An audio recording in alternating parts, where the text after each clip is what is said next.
Attitudes basically evaluations होते हैं. अच्छा. इवैल्यूएशंस किसी के बारे में भी हो सकते हैं, किसी व्यक्ति के बारे में, किसी चीज़ के बारे में, किसी सिचुएशन, इवेंट, किसी भी चीज़ के बारे में. एंड एटीट्यूड्स बहुत ज़रूरी होते हैं क्योंकि हम ब्लैंक नहीं होते हैं चीज़ों को लेके. हमारा ओपिनियन होता है, हमारा इवैल्यूएशन होता है. सबसे सिंपल तरीका एटीट्यूड्स को समझने का होता है द ABC मॉडल और द ABC कॉम्पोनेंट, जिसके हिसाब से एटीट्यूड का एक होता है affective component which is the emotional component, कि आप कैसा फील कर रहे हैं उस एटीट्यूड ऑब्जेक्ट के प्रति. आप पॉजिटिव हैं, नेगेटिव हैं, आप क्या फील करते हैं. The second component is the behavioural component, यानी आप कैसे बिहेव कर रहे हैं उस ऑब्जेक्ट के प्रति या एटीट्यूड ऑब्जेक्ट के प्रति. And the third one is the cognitive component, यानी आपके क्या थॉट प्रोसेस हैं, क्या सोच है उस एटीट्यूड ऑब्जेक्ट के प्रति.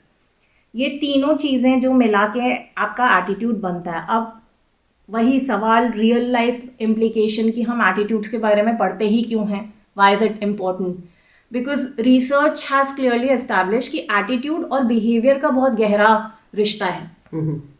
Maximum time if your attitude is strong वो बिहेवियर में ट्रांसलेट होगा. तो और अगर आपके एटीट्यूड और बिहेवियर में कुछ डिस्कनेक्ट है, तो एक थियोरी थी cognitive dissonance, it was proposed by फेस्टिंजर.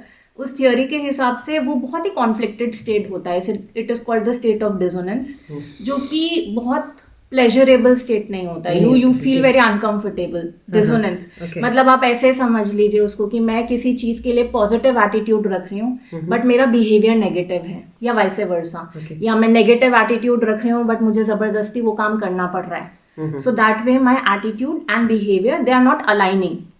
तो ये बहुत इंपॉर्टेंट कॉम्पोनेंट है. एंड अगेन सिंस ये प्रोग्राम जो है वो स्टूडेंट्स के लिए ही है, तो मैं स्टूडेंट का इम्प्लीकेशन, स्टूडेंट लाइफ के लिए इम्प्लीकेशन बताना चाहूंगी ताकि स्टूडेंट्स बेनिफिट कर सके इस चीज के लिए. जैसे एक चीज होती है लर्नर्स एटीट्यूड. एक स्टूडेंट के लिए पॉजिटिव लर्निंग एटीट्यूड होना बहुत जरूरी है ताकि उनका एटीट्यूड और बिहेवियर जो है वो इन सिंक है. एक सिंपल सा एग्जाम्पल लेते हैं कि जैसे आप पढ़ाई कर रहे हैं, आप स्कूल जा रहे हैं, कॉलेज जा रहे हैं, कोचिंग इंस्टीट्यूट जा रहे हैं, जो भी आप कर रहे हैं which is related to your academic preparation, but आपका एटीट्यूड बहुत नेगेटिव है उसके प्रति. मतलब आपको लगता है कि इससे क्या ही हो जाएगा, how am I going to benefit. मैं स्कूल क्यों जाऊँ, मैं कॉलेज क्यों जाऊँ, वहाँ पे कुछ ऐसा एक्स्ट्रा तो पढ़ा नहीं रही है तो मुझे आता है, या मैं इतनी प्रिपरेशन क्यों करूँ.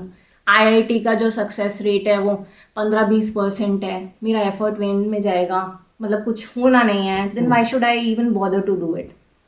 तो जब ये नेगेटिव एटीट्यूड होगा और आप काम तो कर रहे हैं, आप पढ़ भी रहे हैं, आप स्कूल भी जा रहे हैं, आप कोचिंग भी ले रहे हैं, तो आपका एटीट्यूड और आपका बिहेवियर इन सिंक नहीं है, क्योंकि कुछ है जो आपको खींच रहा है पीछे कि कोई फायदा नहीं है, बट आपको करना पड़ रहा है क्योंकि मे बी पेरेंट्स ने बोला है या रिश्तेदारों ने बोला है या आपको खुद भी करना है वो. तो उसकी वजह से आप बेनिफिट नहीं कर पाएंगे. Your learning would be compromised. So it's always nice कि आप एक पॉजिटिव, एक ओपन एटीट्यूड रखिए.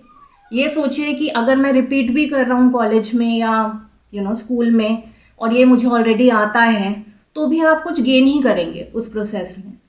सो you need to have that openness.